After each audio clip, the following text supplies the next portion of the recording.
My parents urged my brother to claim my house simply because I don't have a family of my own. I'm a single man in my early 30s, while my brother at 29 already has 4 children. His first child was born when he was 22, followed quickly by the second a year later, then the third 2 years after that.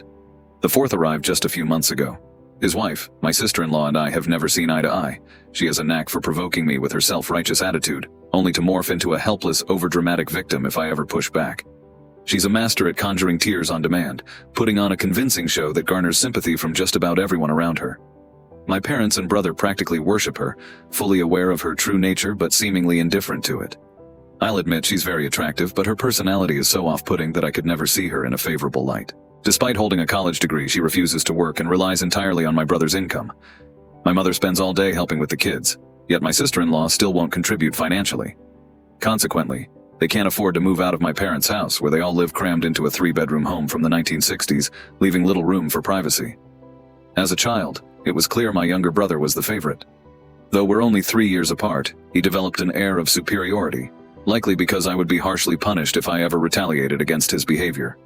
My parents clearly favored him, giving him the best of everything unless others pointed out their bias, which happened often enough that my parents decided to uproot us, moving us 150 miles away from our extended family. After that, we only saw them on holidays due to the 3-hour drive. Over the years, my brother's treatment of me worsened. He became physically abusive, relentlessly flirted with my first girlfriend until she broke up with me, and found joy in every bit of misfortune that came my way. Whenever I felt hurt or upset, my parents simply told me to toughen up. Fair treatment only seemed to come my way when my parents wanted to maintain appearances. I must admit, it was quite amusing to watch their forced smiles and strained attempts at equality during birthdays and Christmases when relatives were around. We had a lot of nosy family members who thrived on gossip, so my parents worked hard to conceal the truth. They even threatened to take away all my belongings if I dared speak out. When I finally turned 18, it seemed like my parents couldn't wait to celebrate my departure. I wasn't even finished with high school when I moved out, but crashing on friends' couches was a far better alternative than staying under their roof. Since then, I've kept minimal contact with them. They didn't even bother to show up for my high school graduation, but honestly, I didn't care. After that, I only saw my parents and brother during the holidays, just like the rest of the family. The onset of the 2020 pandemic was particularly rough on me. I lost my job, and when my roommate also lost his, we couldn't afford to renew the lease on our condo. It was a rented 2-bedroom place that I had truly loved. As the lease came to an end, my roommate moved back in with his relatives, leaving me to figure things out on my own. I ended up selling nearly all my belongings to avoid ending up homeless. In hindsight, I realized that I shouldn't have rented such an expensive place. I enjoyed living the high life until it came crashing down on me, teaching me the hard lesson that I should have been living somewhere much cheaper so I could have saved more for a rainy day. But I had a plan. I've always had a soft spot for trucks, so I bought a $1,000 camper in decent condition and mounted it on my truck, intending to live in it temporarily. What I thought would be a short-term solution turned into a much longer stay than I ever anticipated. Initially, I hoped to set up camp at my parents' place, where my brother and his family also lived. However, when I asked my parents if I could stay, they told me their house was already full and that they didn't want me there. Besides, our relationship had been strained for the past decade. They offered to let me park my camper there, but only if I paid them rent equivalent to what an apartment would cost in the area. It was a ridiculous amount just to park my camper. At the time, I was unemployed and trying to stretch my unemployment benefits as long as possible while I searched for a new job. The rent they were asking was so high that I might as well have rented an apartment. My parents didn't budge, and they essentially told me to get lost when we couldn't come to an agreement. My sister-in-law thought it was hysterical that I had to live in a camper, and my brother joined in, mocking me and calling me a homeless bum. With nowhere else to go, I parked my truck camper in a store parking lot for the first night. I was terrified someone might try to break in, so I barely slept.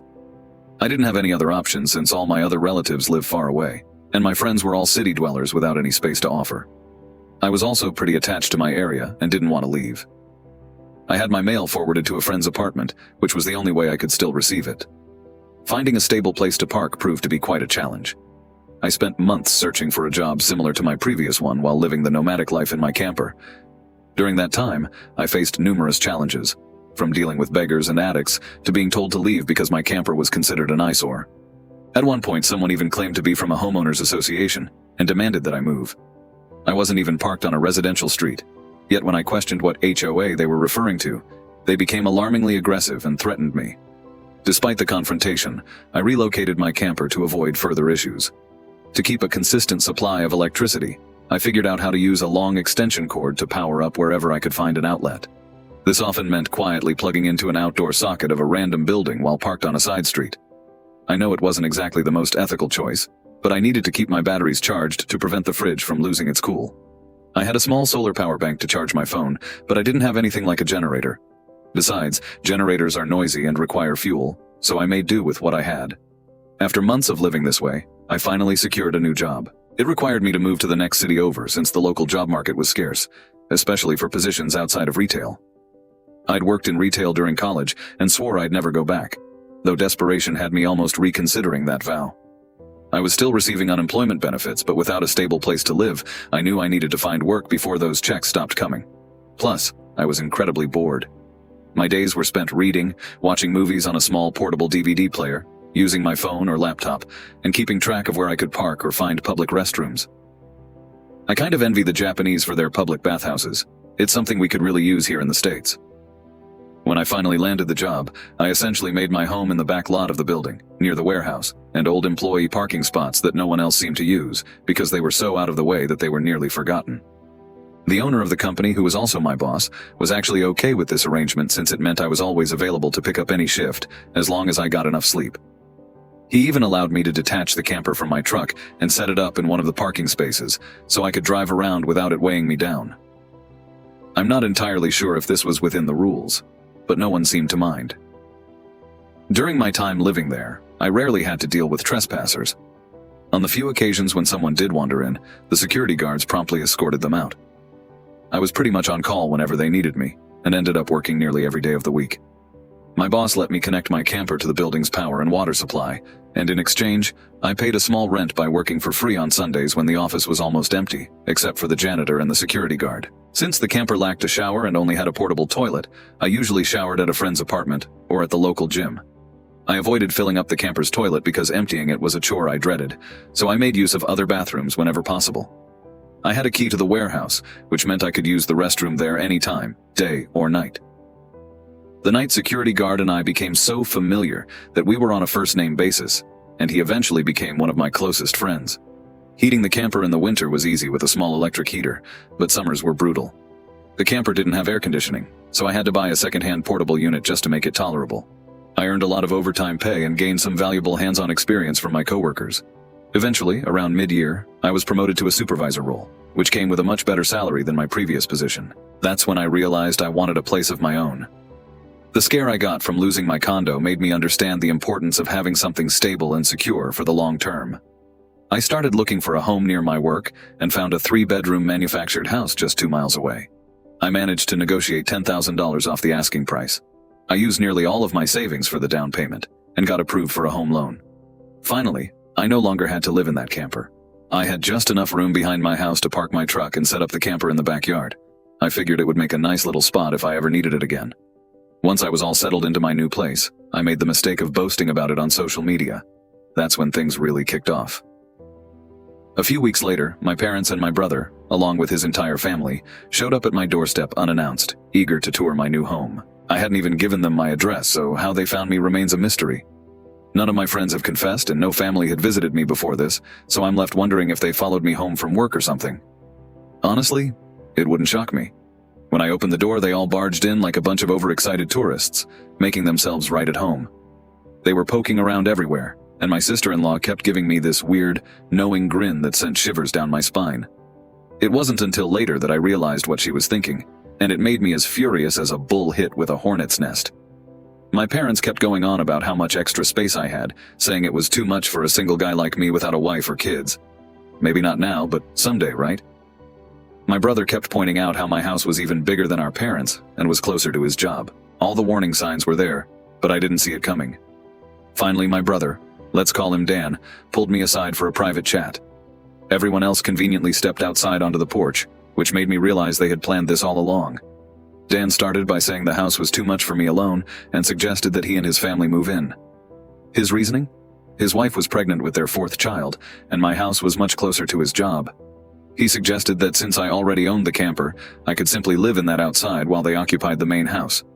Let me make it clear though, Dan never once mentioned paying rent. Keep in mind, he's got a decent job. Then he started laying down rules, talking about how things would change, including curfews, and how I couldn't just walk into my own home without prior notice. If it wasn't my brother, I would have thought the person I was talking to had completely lost their mind. But Dan lost touch with reality a long time ago, thanks to our parents treating him like he was the sun in their universe. I tried to get a word in, but he just kept steamrolling over me as if my opinion didn't matter. There was no way on earth I was going to rent out my house, or any part of it, to him. Maybe to someone else so I could pay off the mortgage a bit easier, but certainly not to him, or his unpleasant wife. I've seen this exact scenario play out in countless online videos, but I never imagined I'd actually live through something so absurd. Yet my parents, brother, and sister-in-law perfectly embody the type of narcissistic, entitled people you see in those stories. So, I discreetly pulled out my phone, set it to record, and just held on to it. Dan didn't even notice or care that I was doing this.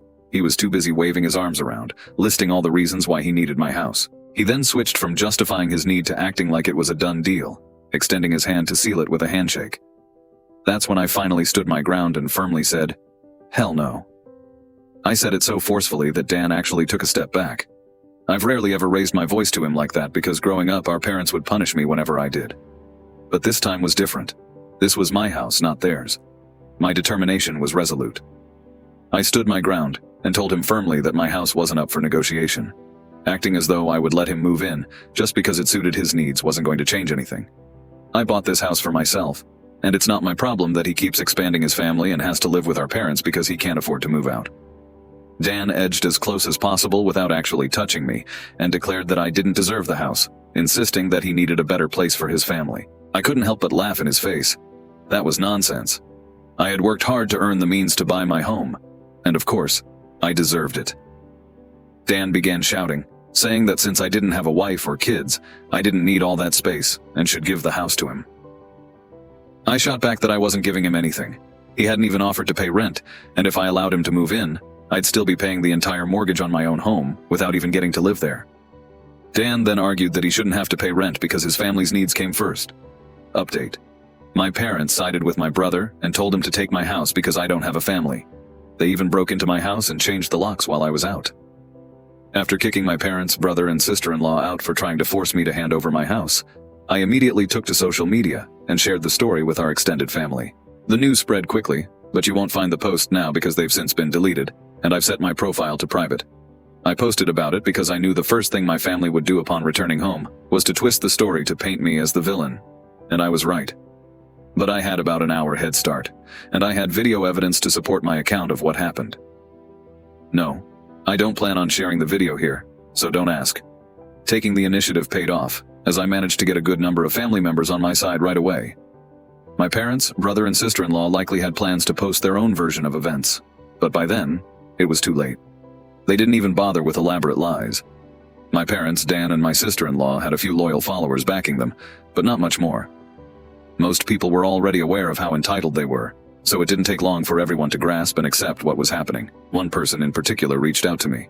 I have no idea who they were, but they went off on a tirade, calling me a terrible brother and insisting that I should step aside for a real family man. I didn't entertain the nonsense. I simply hung up and blocked the number. That was the end of it. The week passed, and just as they had threatened in their earlier ultimatum, my parents showed up on my doorstep with Dan in tow. They rang my doorbell incessantly and banged on the door until I finally cracked it open. They immediately tried to force their way inside, but I had installed a couple of security chains that held firm, and I pressed my weight against the door for extra assurance. My father and brother demanded to be let in, but I told them I was recording everything and would call the police if they tried to force their way in again. My mother, in her most sugary sweet voice, tried to soothe the situation, asking if I was ready to let Dan move in. I told them all to get lost and never come back.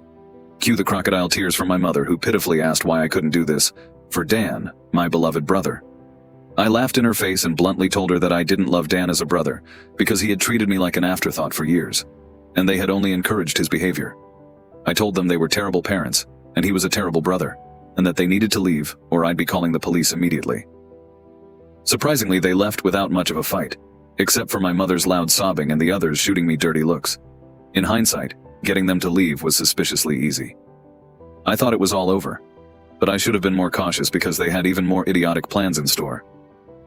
Later that week, on Friday evening, I came home to find a moving truck and my brother's minivan parked in my driveway. There was Dan and his family moving their belongings in, When he saw me, he waved with a smug grin plastered on his face. Furious, I told him and the rest of his family to stop immediately. But my sister-in-law, with an infuriatingly fake smile and a condescending tone, told me that like it or not they were moving in. Then, as if to add insult to injury, she said in the most patronizing way, tilting her head and pursing her lips, that it was okay because Mommy said so, and that I should always listen to what Mommy tells me. The sheer audacity of her words and the sight of her smug face made my blood boil with rage. So I locked myself in my truck and immediately called the police. When they figured out what I was doing, my sister-in-law started banging on the window, screaming at me to stop. She was pleading, saying that I couldn't do this to her because she and Dan needed the house. She cried, asking why I couldn't just do it for Dan's sake. I shot back with, "To hell with Dan. This is my house, not his." Then she threatened to scratch up my truck unless I hung up the call. Luckily, the 911 operator heard every word of it, thanks to the window being slightly cracked.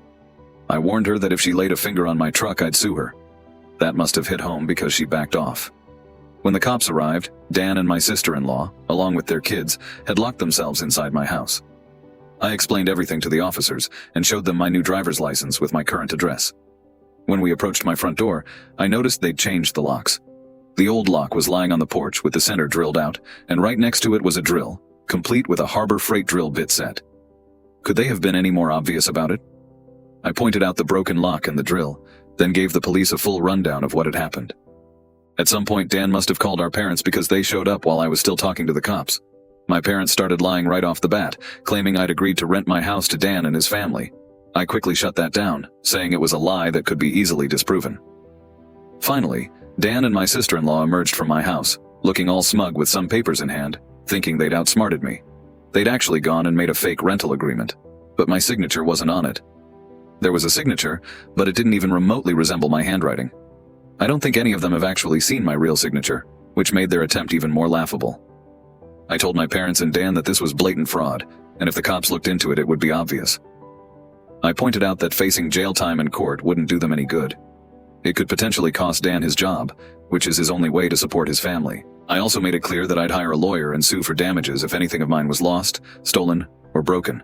And for good measure, I said I'd call CPS too.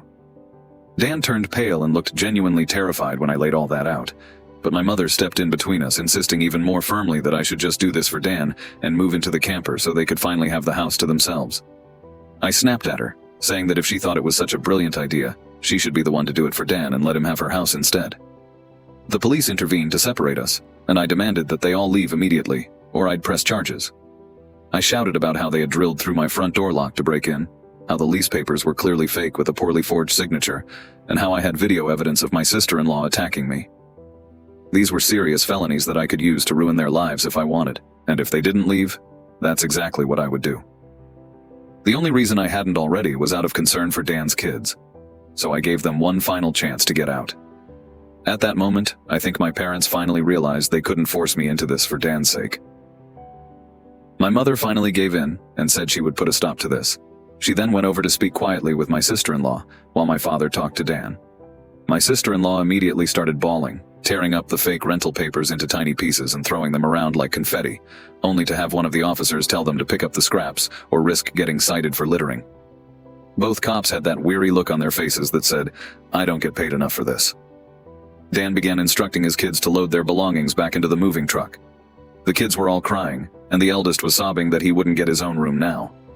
My sister-in-law and Dan tried one last pathetic attempt to guilt me by gathering their kids together in a group hug, all facing the same direction, as if they had rehearsed it beforehand. The kids had the same pleading expression, their lips quivering, while my sister-in-law kept rubbing her pregnant belly and tilting her head to look as pitiful as possible. My brother made the saddest face he could muster and begged, "Please don't do this. We need a place to live." But I stood firm and told them to keep packing. The kids and my sister-in-law turned the waterworks up to 11, and Dan shouted at me, "Are you happy now? You've denied us a home because you're too selfish to share and help out your family." I ended up laughing uncontrollably and shot back that what he was trying to do was taking, not sharing. No amount of tears would convince me to let his family move in, as he's no longer a brother to me. He's just an entitled jerk who thinks he can take whatever he wants from me, just like when we were kids. Dan started dropping F-bombs at me until the cops warned him to cool it, or he'd be in handcuffs, whether or not I pressed charges. He bit his lip, looking both frightened and absolutely furious.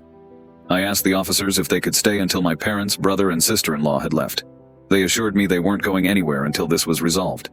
In fact, within a few minutes, 2 more officers arrived, making it 4 in total. This gave my parents the extra push they needed to start leaving. I made Dan hand over the keys to the new lock he'd installed on my front door. Although I replaced the lock the next day because I wasn't sure if he had made copies, he was still really reluctant to hand over the keys. Instead of giving them to me, he actually threw them down the street into a storm drain, telling me to go get them myself. But one of the officers scolded him and made him retrieve them. He had to remove the grate to get to them and ended up getting pretty dirty in the process. When he finally got the keys back, he grudgingly slammed them into my hand. I then told them all to leave and never return. My mother threatened to disown me, as if that would somehow scare me. I made it clear to them that it didn't bother me at all. With heavy sarcasm, I said something like, "Oh no, that means I won't get to spend holidays with you all, where I've always been treated like garbage anyway. Dan has always been your clear favorite. You treated me so poorly growing up that if Dan ever needed an organ, I wouldn't give him anything. So, do what you always told me to do when I was mistreated by all of you, and suck it up." Final update. My parents told my brother to take my house because I don't have a family. I decided to wait until after the new year to make an account and post, just in case more drama unfolded. And it did. As previous readers may remember, my sister-in-law started posting passive-aggressive comments on social media, which were clearly aimed at me, especially after she had her 4th baby in November. She kept posting the same tired complaints over and over again, just dressed up in slightly different words each time. But essentially, she was repeating the same old grievances, how she was fed up with living under the same roof as my parents, how cramped the space was, and how she desperately needed her own place. I know I sound dismissive, but after all I've been through with them, you'd be ready to roll your eyes and play a tiny violin too. They're really that unbearable. I waited until January to create an account, knowing full well that more drama was bound to unfold, and I was right. Earlier I mentioned that I had invited half the family over for a Christmas Eve gathering at my house. Despite the long drive, about 3 to 4 hours, everyone I invited showed up. They wanted to be there, to show their support. I received a lot of praise for working so hard to get my own home, and they expressed their sympathy for everything I'd been through. Some of them asked why I didn't just pack up my camper and drive back to them, instead of living in such a precarious situation for so long. I had to admit, somewhat embarrassed, that I was attached to the area. My best job opportunities were here, not in my hometown, which had very little to offer in my field. They accepted my explanation, and we moved on to enjoy a truly wonderful party. It was the best Christmas gathering I'd experienced in years. Some relatives even brought along CDs of classic Christmas albums. My uncle brought a Ray Charles album, and I have to say no one sings Christmas songs like he does. It was a fantastic time, filled with joy and the rare feeling of being able to leave my past troubles behind and just enjoy the moment. But if that was how things had stayed, I wouldn't be writing this. About 2 hours into the party, guess who decided to show up uninvited? My parents, along with my brother and sister-in-law, walked right in without so much as a knock, pretending everything was fine. I immediately shut off the music and told them to leave. They pleaded to stay, insisting they had brought gifts. Before I could respond, one of my uncles stood up and shouted at them, telling them they had no right to be in my home or my life after the stunts they pulled months ago. Several other relatives backed him up. This wasn't just any uncle. He's my mother's brother, someone who used to adore her, until he found out about everything that went down between me and my parents. My grandparents, who are my mother's parents and well into their old age, quickly stepped in between us. They told my parents that if they wanted to make amends with me, it was far too soon, and that they had never been more disappointed in them than they were this past year. They had kept their favoritism towards my brother under wraps for a long time, but now, no one was fooled. If they ever wanted to be part of my life again, they needed to put in real effort to treat me like their son. Then they turned to Dan and my sister-in-law, telling them they had seen enough of the nonsense she kept posting online. They were tired of it, and advised her to just let it go. My house will never become their new home. My sister-in-law reverted to her usual tactics, putting on a show of tears and self-pity, lamenting that she should be the one living here, not me. She threw herself into a chair, sulking about how it wasn't fair that I got to live in this house by myself, while she with her 4 kids was cramped and needed more room. She claimed she just wanted a better place to raise her children and to feel like a real mom. I know it was a bit petty, but I couldn't help myself. I pointed out quite loudly that she was hardly a mother at all, given that she let my mother handle most of the childcare while she spent her days lounging around, drinking, playing on her phone, or blowing Dan's money. And yet she had the audacity to complain. I even joked, rather cruelly, that I was surprised her baby didn't end up tipsy from her breast milk, given how much she drank. That comment definitely crossed a line, earning me some harsh looks. My sister-in-law demanded to know if I was calling her a bad mom. I told her that the facts spoke for themselves. If she ever wanted to move out of my parents' house, she needed to stop wasting her college degree, find a job, and start saving money. After all, my mother was already handling most of the parenting, so once her baby got a little older, she would have plenty of time. Just then, my brother's eldest, a fiery 7-year-old, charged at me, kicking and screaming, furious that I had yelled at his mom. He shouted that she told him I was the bad guy, the one who made her cry and refused to let them move in. My brother had to pull him away, but by then, the whole family had jumped back into the fray, turning this into an impromptu intervention. My sister-in-law was in tears, her new baby was wailing, and the other kids were sobbing. Even Dan was on the verge of breaking down, sitting slumped on the ottoman near the front door, looking utterly defeated. He couldn't meet anyone's eyes, couldn't muster a word in his defense. With a house full of angry relatives ready to tear him apart, there was no chance for him to revert to his usual self-righteousness. If they hadn't been there, I'm certain he would have tried to pull the same stunt he did months ago, ordering me around to take control of my house. But by now, he had been thoroughly humiliated, and the reputation he and my parents once held within the family was in shambles. Not long after, my parents, brother, and sister-in-law left, utterly defeated. The party continued, but no one mentioned the confrontation for the rest of the night. Since most of the adults had been drinking, they all stayed at my place. I even offered some of them the camper as a makeshift guest house.